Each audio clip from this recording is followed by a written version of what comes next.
Kuya, bayad po. Pero pagtingin ko sa palad ko, kulang.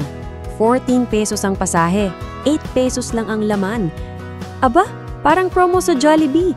May discount kahit walang senior ID. Ano to? Buy one ride, take advantage forever? Kuya, para po. Pero ang boses mo, mas mahina pa sa busina ko. Sa sobrang hina, pati multo sa gilid ng kalsada hindi nakarinig. Tapos pag lumagpas ako, ikaw pagalit? Ate, jeep to, hindi easy pre there. Traffic.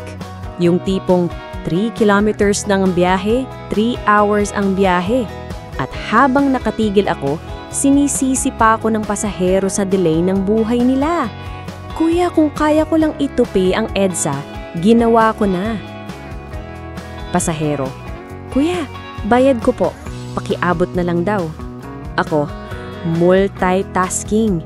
Nagdadrive, sumasalo ng coins, nagkakalculate ng sukli, umiilag sa lubak, at nagdarasal na di ako matiktok kapag may sumabit. Tapos pag mali ang sukli ko ng 1 peso, buong jeep nakatingin na. Grabe naman, hindi ako bangko. May mga araw na gusto ko na lang tumigil. Lalo na pag gasolina tumaas, boundary mataas, pasahero matumal, at init sobra. Pero hindi pwede, kasi sa bawat ikot ng jeep, may pamilya akong umaasa. At hindi ako pwedeng tumigil hanggat hindi umaabot yung pang-ulam.